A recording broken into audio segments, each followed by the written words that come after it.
अब्दुल कदीर साहब साबिक़ कांस्टेबल जो कि आज ही चल्लापल्ली जेल से रिहा हुए, हम इनसे जानते हैं ये कैसे महसूस कर रहे हैं। अब्दुल कदीर खान साहब, अस्सलाम वालेकुम। वालेकुम सलाम। जी, आज ही आप तशरीफ़ लाए, जी, आपको कैसा महसूस हो रहा है? अपने बच्चों में मुझे खुशी मालूम जी, ये इतना तवील सफ़र कैसा कटा आपका? आगे आपसे गुजर गया। जी, आपका क्या मामूल हुआ करता था वहाँ पर? वहाँ पर जो है जब तक मेरा पैर नहीं गया था तो बच्चों को उर्दू पढ़ाना सिखाना, अरबी सिखाना और जो है छोटे छोटे कारोबार बिजनेस के प्लान बनाना, ताकि वो छोटे छोटे जराए में जो लोग आते थे चोरी डकैती वगैरह, उनसे उनको नजात दिलाने का मेरा नजरिया था और जो उन लोगों को तालीम किया करते थे। जी, तो इसका आपको आइडिया कहाँ से आया? मैं जब नौकरी पे नहीं था तो मेरे एक दोस्त थे MD आदम बन के, तो वो जो है मेरे को व्यापारी लाइन के अंदर बताए और एक साहब मेरे को मिक्स पाउडर का कारोबार बताए थे। उसके बाद में कई पहलुओं पे गौर करा, वो कारोबार की बुनियाद कोई नहीं बताते और कारोबार की बुनियाद मालूम हो गई तो कारोबार में अच्छा फ़ायदा है, भले वो छोटा कारोबार हो या बड़ा कारोबार हो। इसके अलावा कैसा दीगर आपकी मसरूफियात थी? और दीगर मसरूफियात नमाज़ पढ़ना और अपना काम को जाना, शुरू काम को जाते थे ज़्यादा। जी। 10-12 साल तक टेलरिंग का काम थोड़ा सीखे। जी। और थोड़ा जो है इलेक्ट्रिशियन का काम सीखे, सर्टिफिकेट भी हासिल किए उसके। जी।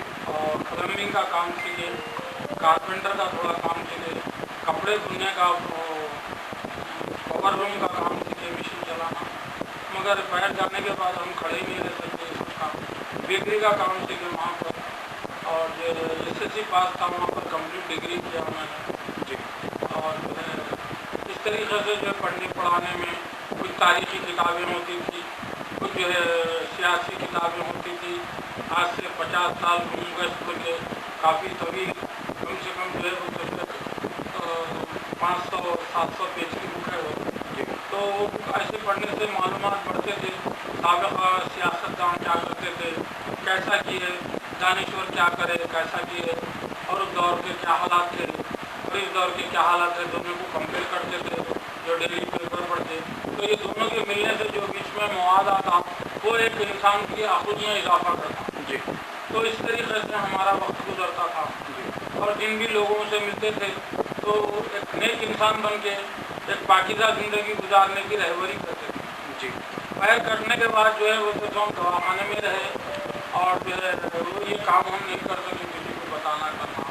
कोई लोग आते पूछते तो उनको मशवरा देते कि बाबा ये काम करो, ये कारोबार में इतना फ़ायदा है, आप इस तरीके से करो, इस तरीके से करो, इसमें आपको तरक्की होंगी, फजूल खर्ची से बचो और जो सादा ज़िंदगी गुजारो, मुरब्बियात ज़िंदगी होंगी और मेहनत की आदी बनो।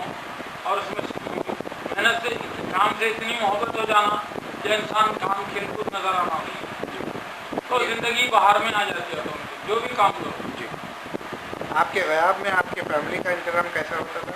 बस अल्लाह तवक्कल था, अल्लाह जो भी मुनासिब समझता था कर देता था। बस जो भी रुकी सूखी खा के मेरे बच्चों ने गुजारा है। जी। बस इस बात को क्या बताऊँ मैं, जब घर का कमाने वाला ही ना रहे तो घर के हालात कैसे रहते हैं, हर कोई ये बात को समझ सकता है।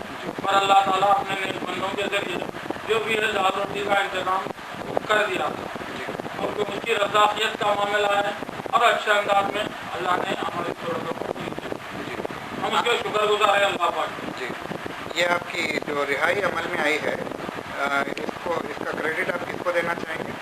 मैं इसका क्रेडिट ज़्यादा जो है वो तो चंद्रशेखर साहब चीफ मिनिस्टर तेलंगाना को देना चाहूँगा और जो है मेरे लिए दिली मोहब्बत रखने वाले हमारे डिप्टी चीफ मिनिस्टर साहब है और होम मिनिस्टर साहब है, ये तीनों को इसका क्रेडिट जाता है। और जस्टिस काजो साहब को भी इसका क्रेडिट जाता है। उन्होंने जो है चीफ मिनिस्टर किरण कुमार रेड्डी साहब के सामने मेरे लिए बड़ी हमदर्दाना अपील की थी, जो इंटरनेट के ऊपर भी आपको मिलेगी।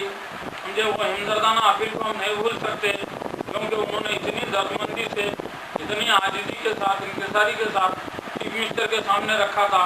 ऐसा मालूम है कोई मेरा बड़ा भाई मेरे लिए तड़प रहा है या कोई मेरा बाप मेरे लिए तड़प रहा है, ऐसा मैंने महसूस किया। क्योंकि क्योंकि ये पत्थर का बेरहम दौर के अंदर जो है कोई आदमी किसी के लिए नहीं तड़पता। ऐसे लोगों में कारजो साहब का बोलना मेरे लिए बड़ा फ़ायदामंद हुआ और उन्हीं की वो कोशिश थी, इनकी कोशिशों से हमारे डिप्टी चीफ मिनिस्टर साहब और जो है दूसरे होम मिनिस्टर साहब, चीफ मिनिस्टर साहब के अल्लाह ने दिल नरम किया बार बार हमारे ताल्लुक से बोलने पर, और ये लोगों के काम की वजह से, ये लोगों के दिल राज़ी होने की वजह से, तेलंगाना हुकूमत आने की वजह से मुझको रिहाई नसीब हुई और क्रेडिट के ये सब हकदार हैं। जी, अब आप ज़िंदगी के लिए क्या मंसूबे रखते हैं? मैं ज़िंदगी के लिए अपाहिज हो गया हूँ, क्या मंसूबा रखूँगा, मेरे पास क्या मंसूबा है? कोई मंसूबा करने के लिए मटेरियल की ज़रूरत होती है, मेरे पास क्या मटेरियल है? मैं ये चाहूँगा गवर्नमेंट से, तेलंगाना से जब इतनी रिहाई दी है मेरे को, तो गवर्नमेंट मेन रोड पे कहीं भी कुछ ज़मीन अगर मेरे को किराए पे दे, यानी कि जो है इंस्टॉलमेंट पे गवर्नमेंट रेट से दे दे, तो मैं जो है वो जगह को जो है कुछ कारोबार, होटल की शक्ल या बेकरी की शक्ल ऐसा रख के कुछ चलाने का मैं ख्याल रखता हूँ। और जो है तो बड़ी मेहरबानी होगी कि जो लोग हुकूमत में हैं और चीफ मिनिस्टर साहब अगर चाहें तो मेरे लिए ये मामूली सी बात है और उनके हक़ में मैं दुआ करता रहूँगा। जी, आवाम के लिए आपका क्या पैगाम है?